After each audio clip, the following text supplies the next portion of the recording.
I'm actually going to be making this video because I saw this one video that said "Hi, me in 10 years" that was created by Mr. Beast. And considering that I just started this YouTube journey, I figured that it would be interesting for me to create a video to my future self. I haven't even fully thought about what exactly it is that I wanted to say or share with you all, but um, I want this to be a bit of like I don't know, something to look back on, a little bit of nostalgia. Not only just because if I were to go through all of the content that I've created, because I've been creating content since I was maybe 13 years old, I probably put some montage of different images and things like that. But um, I started writing poetry when I was 8, and I started competing and traveling and all those kind of things by the time I was a teenager. And it's just been a part of my life for so long. I've been able to do so much just with my ability to communicate words, and this is my. I feel like I've tried YouTube more times than I have fingers and toes. I have tried YouTube so many different times in a few different niches. Just I would, focus on trying to create content, then I would get too far into my head or something would happen along those lines. And, eventually it would just fall off and I'd focus on the next task at hand. And I think that this is going to be the time where I truly say to myself, I'm going to give this the effort that it deserves, to really put as much time and energy as I can, simply because I am balancing like a full-time job and hopefully moving and things like that. But I just want to kind of talk to you guys a bit of like a snapshot of where exactly I am right now, what I'm looking forward to do in the next 3 to 6 months, and then what the purpose of this channel really is. So just as a quick snapshot of where I am at this moment, I've been doing.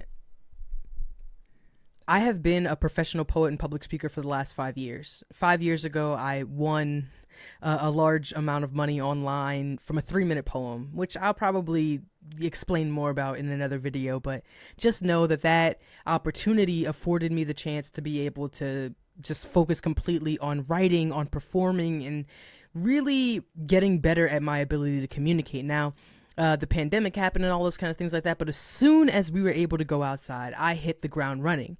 I ended up using these skills that I've acquired, with creative writing and then my ability to perform. I combined those things and started working on grant writing. I know.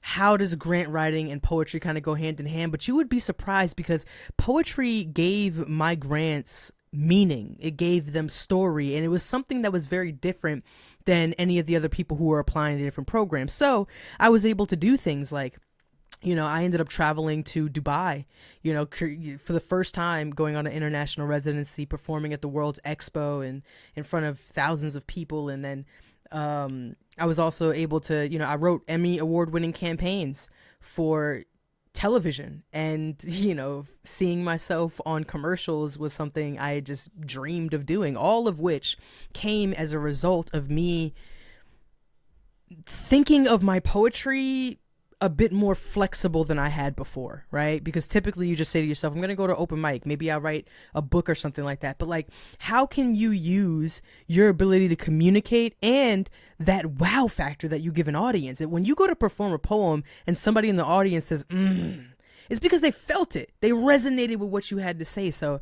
it's like, how can you take that and bring that inside of a boardroom? Because if you do, you're going to stand out from everybody else who's there. And it started to click.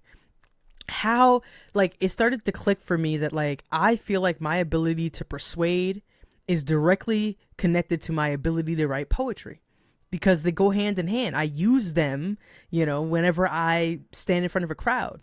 Now, in terms of what I have planned for the future, right? I just completed. It's weird that I'm about to say like plans for the future, but I've been able to. And since that video, I have won over $250,000 in grant funding for a variety of different programs. In fact, I've been through so many different industries and niches and have used my words in so many spaces that at this point, I truly believe that if you were able to communicate effectively and use poetry to do it, that you could dominate in any field. Like I've worked with nonprofits, with government agencies, with, drug policy, with marketing agencies, with media buying, advertising, just so many different spaces where I have been able to come in, hospitality, like catering, like it's just so many ways. And we don't really think about all the ways that poetry shows up, but it really does, because the greatest orators in the world are poets.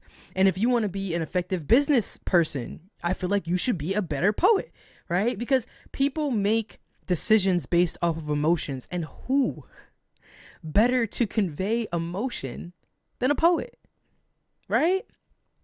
So let's talk about my plans for the next 3 to 4 months. I recently joined Toastmasters. And if you never heard of Toastmasters before, Toastmasters International is the name of an organization. They have chapters all around the world. And more than likely, no matter where you are, there is a Toastmasters chapter within 25 to 30 miles away from your house. And they meet at whatever predetermined time, maybe 2 to 3 times a month. And they meet to become better communicators, to become better public speakers, to learn these kind of things. So I had joined a Toastmasters group early on this year because I wanted to do, I guess, what most Toastmasters, I feel like I've been winning these like competitions, or I've been winning these grants, or whatever the case may be, but I'm trying to test my abilities for real. I really want to enter into a competitive space and really feel, and stand out as much as I can. So Toastmasters is the organization that runs something called the World Championship of Public Speaking. And if you haven't realized where this is going, I want to compete. I want to compete in 2026. I actually wanted to compete in 2025 when I first joined the group in April, but that's when I learned the actual schedule. It was I was too late to go in this year. So I've spent this year kind of focused on my own projects. I actually run an arts organization called Verse Rising. It's an international cultural exchange program. I was able to run that program through a grant that I got from the U.S. government. And it was incredible. I brought 3 artists over to Costa Rica, and we hosted a free 5-day poetry workshop. 20 students graduated from the program, and we increased public speaking ability for our 20 students by 54% by the end of it. So I'm really excited. And I might even have to do a video just specifically about Verse Rising and talking about what that opportunity was like, and just letting you guys in on, what it's like to do cultural exchanges. Now, since that was my focus, I'm excited to say that I am wrapping up my final reports for Verse Rising and then moving on to my next task, which is to prepare for the World Championships. Now, the World Championships starts like you competing. There's like rounds you have to go through before you don't just get to there. You know what I mean? You got to go through a bunch of different checkpoints. So over these next few weeks, I'm going to be just identifying what those checkpoints are, because it all starts in January of 2026. January 2026 is when the competitions actually start rolling in. And I am super excited because I really do feel like I have a chance.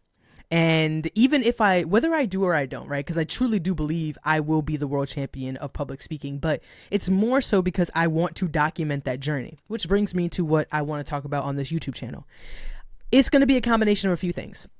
I feel like I have plenty of tips and tricks to help public speakers become better communicators, more effective, more articulate, and more conversational. I think that's kind of where I lean.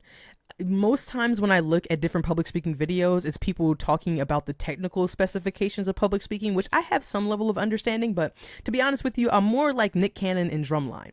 I know how to do it, but I don't necessarily know all of the intricacies that it takes to get it done. I will learn, throughout the process, but a lot of this has been natural ability and also from training as a child, because again, I started oratory when I was 8 years old.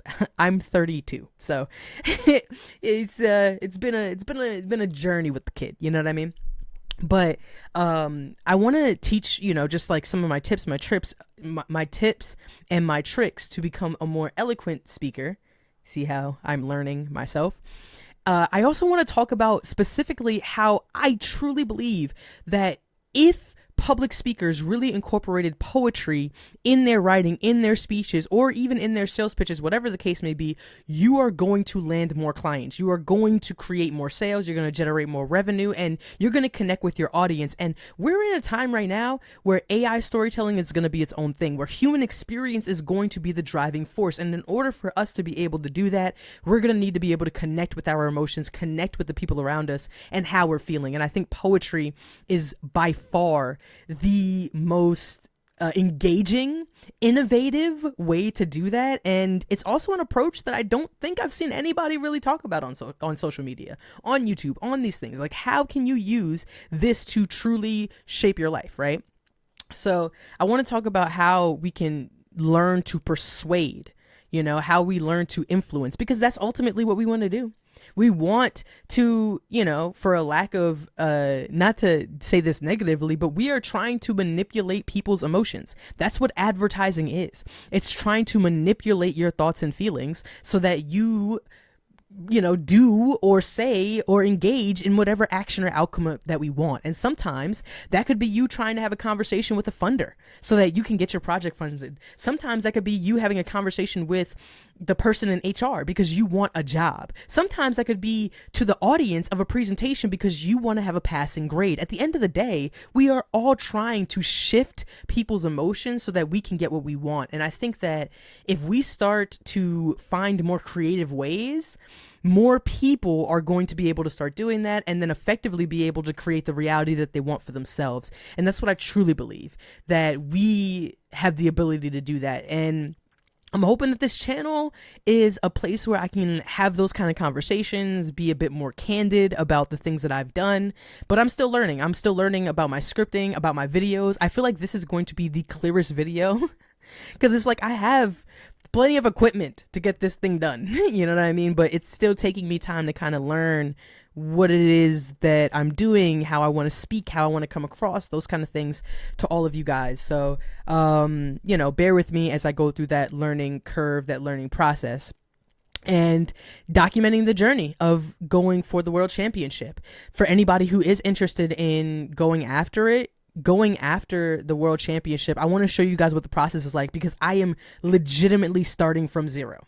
Right. I have to join a Toastmasters group, and I'm pretty sure that there are qualifications for me to even get to the starting line. Like, there are checkpoints, like, of course you got to beat everybody in the club, beat everybody in the district, the area, there's levels to the competition. But before you even start the competition, you actually have to pass a certain checkpoint just in Toastmasters in general, which I'm hoping to get a better understanding about in the next week or two so that I can speed through it. You know what I mean? I'm going to have to figure out, do I have enough time to meet all of the qualifications in order for me to be eligible to compete in January of 2026, along with everything else that's going on right now. So I'm hoping that this channel, in summary, I am hoping that this channel becomes a place that I can give people public speaking tips to become an effective communicator, where I can teach poetry as a means for you to engage and connect with your audience, captivate them like never before, hopefully show some performance techniques in that as well. And then also documenting my journey as a speaker, documenting my journey as a creative entrepreneur, because I use my words to persuade and convince people to fund me or to watch my content or to, enjoy my videos and things like that. And I am certainly not where I want to be, but I know that there are people looking to start and to begin, you know what I mean? Or even to get where I am right now. So I just want to turn my knowledge into wisdom and hopefully share it with somebody who cares, who enjoys, and, or maybe not. Maybe this is just me also creating a scrapbook, like a digital diary, I guess, in a way of, this journey, because this next chapter of my life is going to be quite impactful, where I fully step into the identity of being a professional speaker, the identity of being a motivational speaker, and I'm excited because I've done some incredible things, and I look forward to showing the world what that is, what I'm about. Now, that's my plan. That's my plan. But at the end of the day too, you know, if you are interested, if you are resonating with any of the things that I've shared, if you're watching this video and you're saying to yourself like, well, you know what, kind of like this chick, you know what I mean, please subscribe to my channel. I'm trying really hard to grow this channel. This is going to be my focus, is to grow my YouTube presence, because my ultimate goal is to create products, create services that help people become better and effective communicators, not just, you know, in the outside world or in their professional world, but also in their personal world, because the way that you communicate with yourself is also effective. I have been communicating with, you know, I've been on the spectrum, on the spectrum, because I am somebody who dreams big. I dream really, really big, and I put a lot of pressure on myself in order for me to acquire the things that I want and to dream the dreams that I dream and to fight for the things that I want to fight for. So if that's something that interests you, I'm excited to share it, because I think that once you can understand it, once you kind of get behind it, it's going to transform your relationships. It is impossible for it not to, you know, impossible for it not to. And yeah, it's I'll be a bit transparent too, that I think that I'm going headfirst into the YouTube journey because I'm at a point in my life where I'm disconnected from a lot of people, you know, friends, relationships. Like, I'm really tuned in to me right now. Like, in the course of a single day, like, YouTube may be the only people that I speak to, you know, and that's an interesting dynamic for somebody who is a professional speaker. So I think that this is also a means for me to just practice, for me to make sure I keep getting my legwork in, because unless I'm going to a Toastmasters meeting or, you know, trying to make an open mic or something like that, maybe once or twice a month, for the most part, I work remote. I am completely freelance. I determine when I wake up and when I go to bed. And that's something that is a life that I have dreamed of, right? And I truly deserve, because I put so much work into it. But I believe other people can achieve that too, whether it's the way that, you know, mine looks or whether the way that, you know, you want to shape it up. The point is, I'm trying to make, is that you can determine whatever that is. You have the freedom to do that if you can articulate yourself, if you can communicate what you need and what you want, and if you can ask for what you want in a way that gets people to give it to you. You know what I mean? And I think that that's you know, constantly trying to learn how to become better at that. So if that is something that interests you, if any of this resonated with you, please take the moment to subscribe to my channel, or comment down below, what exactly would you like to see? Would you like to learn about any of the grants that I've written and how I was able to win them, how I was able to understand them? Or do you want to get more content on public speaking, or, you know, on how to write fire poetry? Whatever the case may be, just let me know in the comments below what you'd be interested in learning from me, engaging with me, because at the end of the day, this is going to be an interactive experience between me and with you guys. So I really do appreciate you all for tuning into this extremely random video. And hopefully we can have a few more candid conversations again like this in the future. So till the next one, see you all.